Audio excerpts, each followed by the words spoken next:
बेसाख्ता हंसी आ गई और मैंने देखा कि साहब अचानक फिक्र तोसवी की आंखों से आंसू निकलने लगा।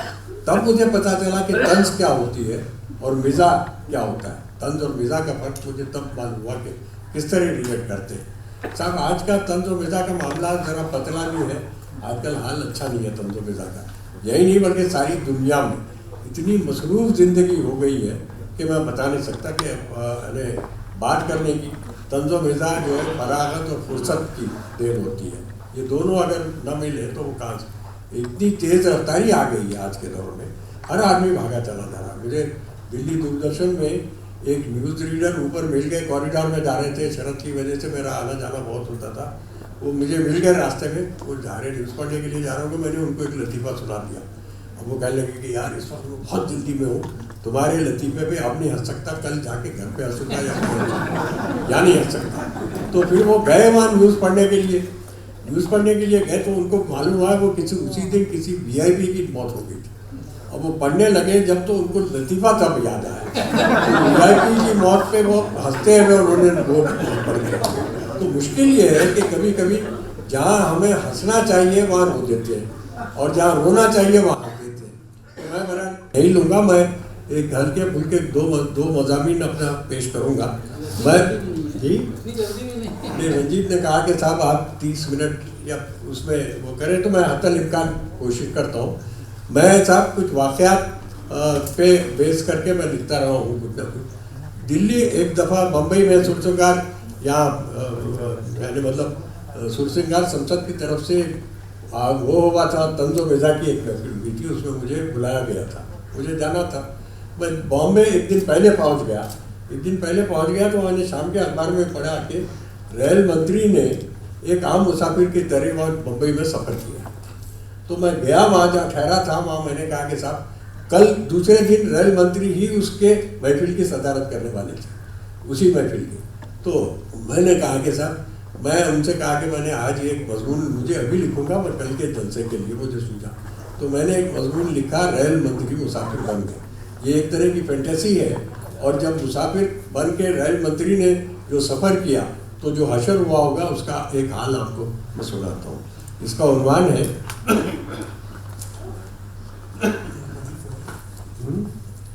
ये हमारी बेमकानी, तो मैं ये पढ़ देना चाहता हूँ। जी हाँ, देखिए ये मजमून मैंने रेल मंत्री के मौजूदगी में सुनाया था, ये मजमून की प्रिपरेशन। और एक दिन रेल मंत्री ने अचानक अपने सेक्रेटरी को बुलाकर कहा, देखो जी, हम कल भेस बदल कर एक आम मुसाफिर की तरह ट्रेन के 3rd क्लास कंपार्टमेंट में सफ़र करना चाहते हैं, तुम्हें भी भेस बदल कर हमारे साथ चलना होगा। सेक्रेटरी ने पलकें झपकाकर मंत्री को देखा। उसकी समझ में ये बात ना आई कि आखिर उसके भेस बदलने की क्या ज़रूरत है। भेस बदलना तो सिर्फ मंत्रियों का काम होता है। फिर भी उसने डरते डरते कहा, हुजूर आप बुरा ना माने तो एक बात अर्ज करूं कि आप तो रेल मंत्री हैं, रेल में सफ़र करें आपके दुश्मन। रेल मंत्री तो वो होता है जो हमेशा हवाई जहाज से सफ़र करता है। आप तो अभी मंत्री की गद्दी पर विराजमान हैं, फिर आम चुनाव का भी दूर दूर तक कहीं कोई पता नहीं है। ऐसे में आप पर ऐसी कौन सी विपदा आन पड़ी है कि आप रेल में सफ़र करें। मंत्री बोले, तुम ज़्यादा बकवास ना करो, आखिर हमें अपने महकमे के बारे में जानकारी तो हासिल करनी ही चाहिए। सेक्रेटरी ने कपकपाते हुए कहा, हुजूर आपका हुक्म सर आँखों पर, लेकिन मेरा ख्याल है कि मंत्री अपने महकमे के बारे में जानकारी हासिल करना चाहे तो तब भी वो जानकारी हासिल नहीं कर सकता। अभी चंद रोज़ पहले हमारे वज़ीर खुराक सूखा पड़े इलाकों में के दौरे पर गए हुए थे, वो भी जानकारी हासिल करना चाहते थे। वापसी पर उन्होंने बताया कि सूखा पीड़ित इलाकों में मुझे कहीं भी सूखे के आसार नजर नहीं आए, क्योंकि मुझे तो तीनों वक्तों का खाना बड़ी पाबंदी से मिलता रहा, बल्कि दूसरे प्रदेशों के मुकाबले में यहाँ का खाना ज़्यादा लजीज महसूस हुआ। कैसा सूखा और कहाँ का सूखा। रेल मंत्री ने अपने सेक्रेटरी की बात अनसुनी करते हुए कहा, देखो जी, तुम हमारे सेक्रेटरी हो, हम तुम्हारे सेक्रेटरी नहीं हैं। हम जो कह रहे हैं तुम्हें इस पर अमल करना होगा। सेक्रेटरी लाजवाब हो गया। उसने जान लिया कि अब मज़ीद कुछ कहना अपनी मुलाजमत को ख़तरे में डालना है। लिहाजा वो चुपचाप मंत्री के कमरे से चला गया। मंत्री जी ने इसे आखिरी बार याद दिलाते हुए कहा, आज रात तुम ठीक 8 बजे स्टेशन पर आ जाओ। सेक्रेटरी ने पूछा, हुजूर ये बताइए कि हम बिना टिकट सफर करेंगे या टिकट खरीद कर? मंत्री बोले, इसका फैसला उसी वक्त करेंगे। मंत्री जी दिन भर भेष बदलते रहे। शाम तक वो भेष बदलते बदलते अपनी असली हालत पर आ गए। आईने में सूरत देखी तो उन्हें यूँ मालूम हुआ जैसे वो सचमुच अपने आप को देख रहे हैं। मुद्दतों बाद अपने आप को अपनी असली हालत में देखकर उन्हें थोड़ी देर के लिए खुशी भी हुई। शाम में जब वो एक छोटा सा अटैची केस लेकर स्टेशन पहुँचे और अपना अटैची केस सेक्रेटरी को देने की कोशिश की तो सेक्रेटरी ने उन्हें घूरते हुए कहा, कैसे बदतमीज आदमी हैं आप भी, क्या आप मुझे खुद ही समझते हैं? न जाने कैसे कैसे लोग आ जाते हैं। देखो जी, ये बदतमीजी मत करो, मैं तुम्हारा मंत्री हूँ। सेक्रेटरी ने मंत्री को गौर से देखा, फिर एक हल्का सा नारा तहसील लगाते हुए बोला, हुजूर ये आप हैं? भगवान कसम जिंदगी में पहली बार आज हम में से ही एक फर्द नजर आ रहे हैं। अगर आप इसके बाद फिर कोई भेष ना बदले तो कितना अच्छा होगा। मंत्री बोले, चलो अब बातें ना बढ़ाओ, हमें सबसे पहले टिकट खरीदना चाहिए। सेक्रेटरी बोला, लाइए मुझे टिकट के पैसे दीजिए। वो बोले, नहीं टिकट मैं खुद खरीदूंगा। सेक्रेटरी ने कहा, हुजूर ये इलेक्शन का टिकट नहीं है, रेल का टिकट है, ये इतनी आसानी से नहीं मिलेगा। इसके लिए तो बाज़ाब्ता फ्री स्टाइल कुश्ती लड़नी पड़ती है। वो बोले, तुम फ्री स्टाइल कुश्ती की फिक्र न करो, पार्टी के हंगामी इजलासों में शिरकत करते करते मैं भी कुश्ती लड़ने के मन से थोड़ा बहुत वाकिफ होता जा रहा हूँ। ये कहकर मंत्री जी मुसाफिरों की क्यू को चीरते हुए टिकट घर की खिड़की के जानिब बढ़ने लगे।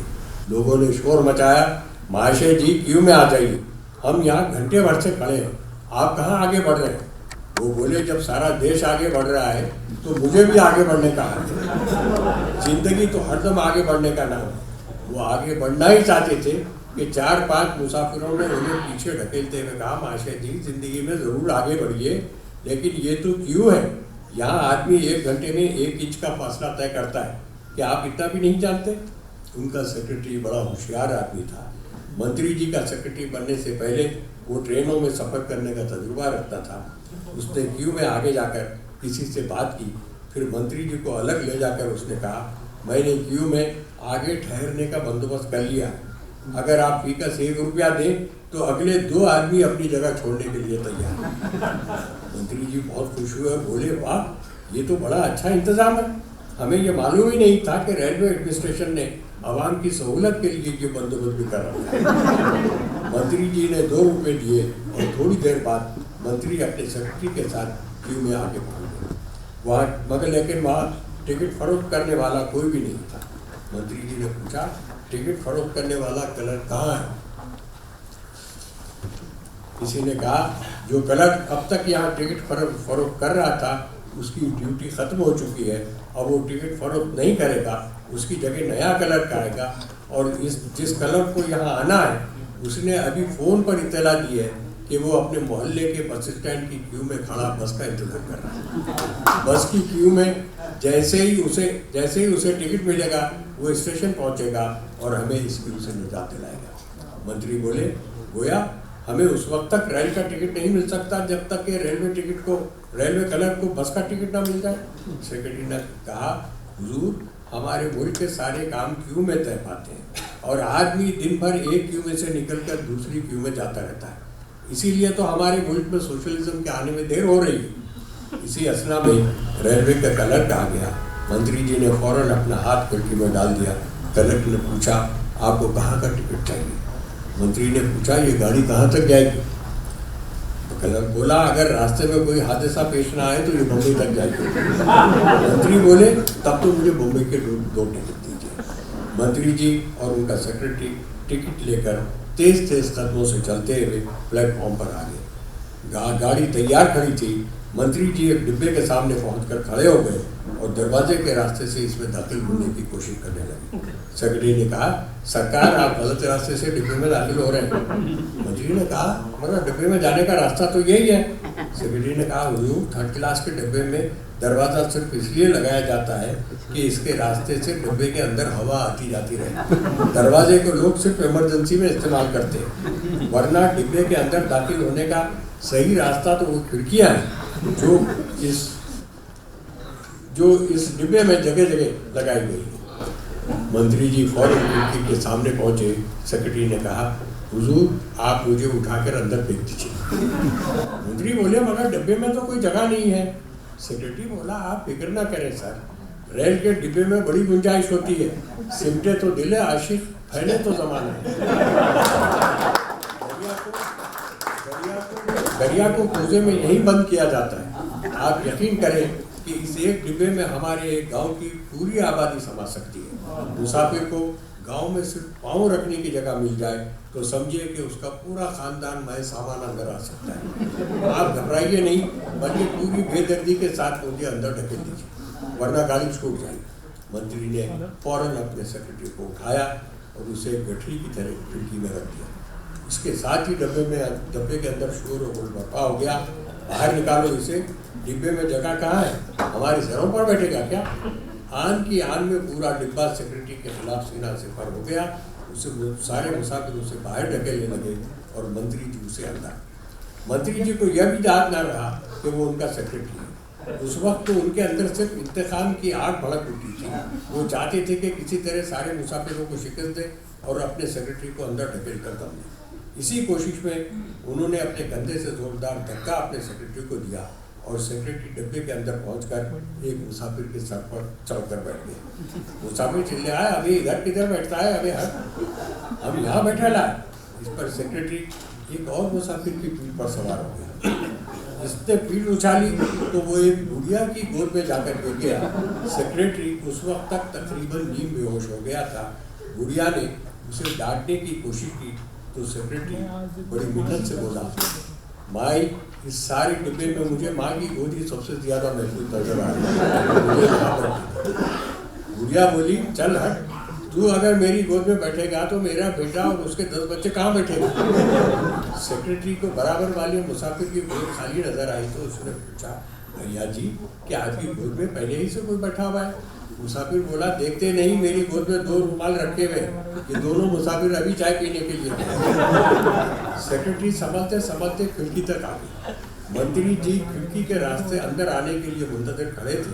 सेक्रेटरी बोला, हुजूर आप खिड़की में ऊपर चढ़कर पहले अपने दोनों पाँव का एक एक अंगूठा अंदर दाखिल कीजिए, फिर मैं रफ्ता रफ्ता आपको अंदर खींच लूँगा।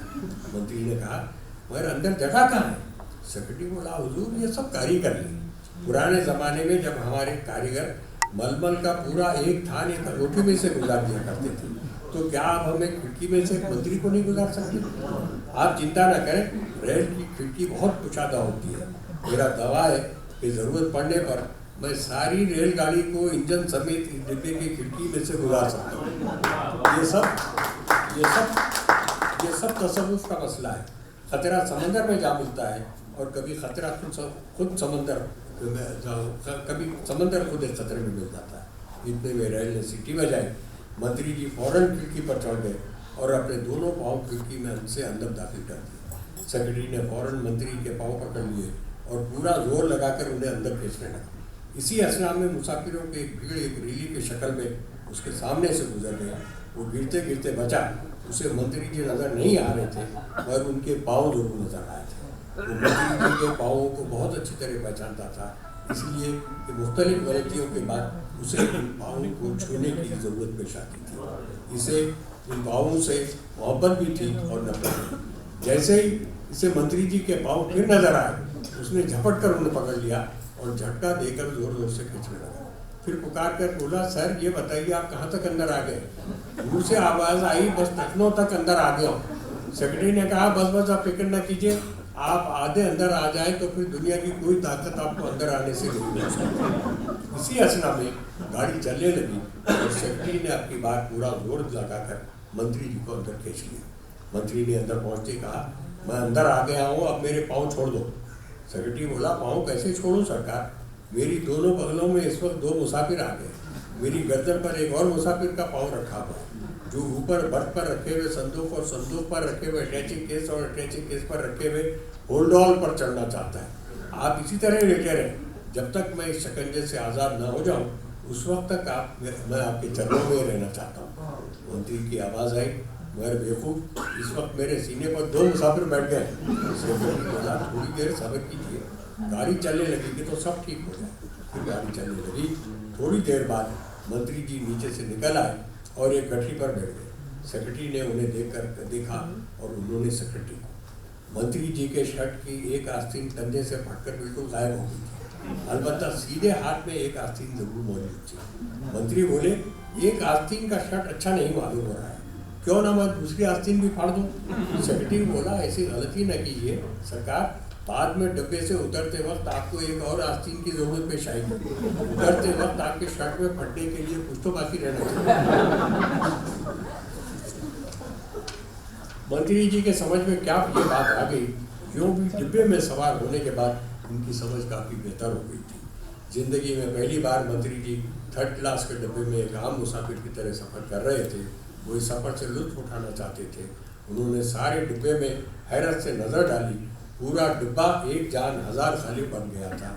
वो लोग एक दूसरे से चिपक कर यूँ खड़े थे जैसे सारे मुसाफिर मिलकर एक ही जिस्म में तब्दील हो गया। डिब्बे के आखिरी सिरे पर जिस आदमी का दिल धड़क रहा था, उसकी आवाज़ दूसरे सिरे पर खड़े हुए आदमी के सीने में साफ सुनाई दे रही थी। आखिरी कोने में कोई मुसाफिर करवट बदलता था तो इसकी करवट समंदर की एक लहर की तरह सारे डिब्बे में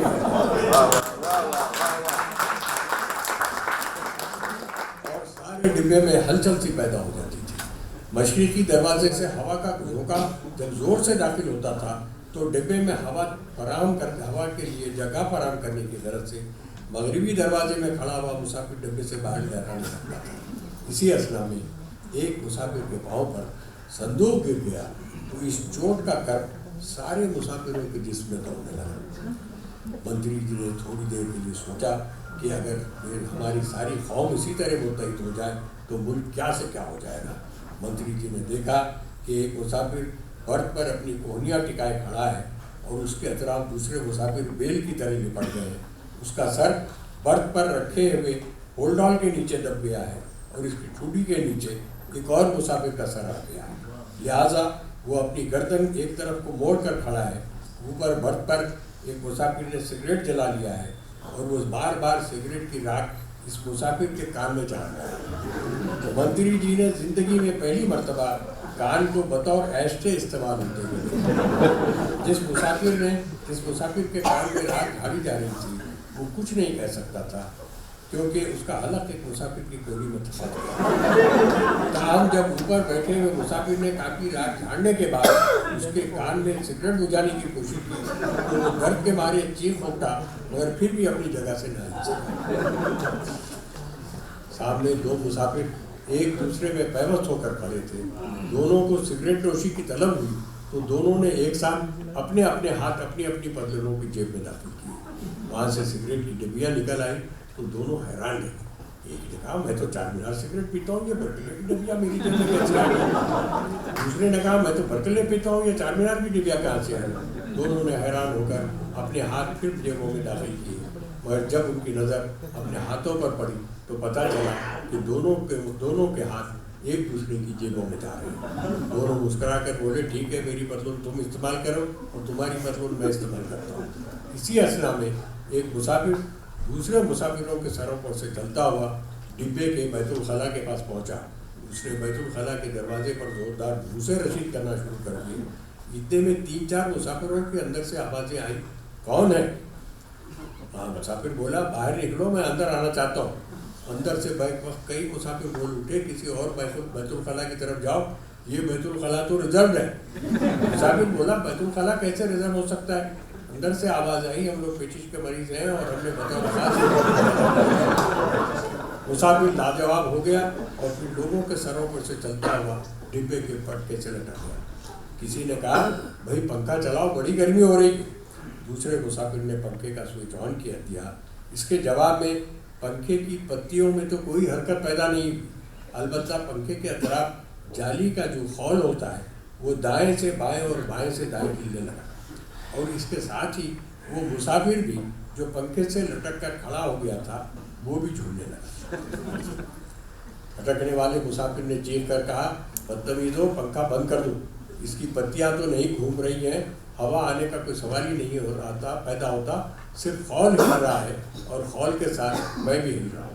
नीचे बैठे हुए मुसाफिरों ने कहा पंखा बंद ना करो, पंखे के खौल के साथ इस आदमी के हिलने से भी थोड़ी बहुत हवा पैदा हो और वो शख्स मजबूर हो गया और पंखे के खौल के साथ हिलने लगा। इतने में सामने बैठे हुए मुसाफिर ने बड़ी मुश्किल से पहलू बदलते हुए कहा, बाप रे, पता नहीं हमारी रेलों का इंतज़ाम कब ठीक होगा। दूसरे ने कहा, क्या ठीक होगा जी, हमारे रेल मंत्री तो सिर्फ बड़ी बड़ी बातें करते हैं, परसों ही उनका बयान अखबारों में छपा था। मंत्री जी कहते हैं देश में ट्रेनों के जरिए ही सोशलिज्म आएगा। तीसरे ने कहा, भगवान सोशलिज्म की रक्षा करे, हमारे देश में सोशलिज्म बैलगाड़ी में ही बैठकर आए तो अच्छा है, रेलगाड़ी में आएगा तो मंजिल तक पहुँचते पहुँचते उसका कचूमर निकल जाएगा। चौथे मुसाफिर ने कहा, आप मंत्री जी के बयान का मतलब नहीं समझे, सोशलिज्म रेलगाड़ी में ही आएगा, मगर फर्स्ट क्लास के डिब्बे में बैठकर आएगा, समझे, हमारे सोशलिज्म को थर्ड क्लास के डिब्बे से क्या मतलब। मंत्री जी इन बातों को सुनकर अचानक गुस्से में आ गए। उन्होंने झट से कहा, आप लोगों ने गलत समझा, मेरे कहने का मतलब ये नहीं था, बल्कि वो आगे कुछ कहना चाहते थे कि उनके सेक्रेटरी ने फौरन उनके मुंह पर हाथ रख दिया और कान में कहा, हुजूर ये आप क्या करते हैं, आप तो इस वक्त भेद बदले हुए। मंत्री जी को अचानक इस बात का ख्याल आ गया और वो संभल कर बैठ गए। इतने में गाड़ी एक पुल पर से गुजरने लगी। फिर अचानक एक धमाके की आवाज़ आई।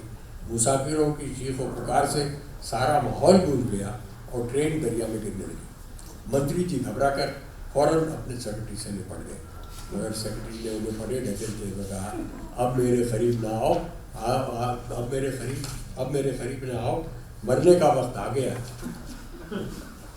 न तुम मेरे मंत्री, न मैं तुम्हारा सेक्रेटरी, अपनी जान आप बचाओ, मैं तो चला। ये कहकर सेक्रेटरी खिड़की से दरिया में कूद गया।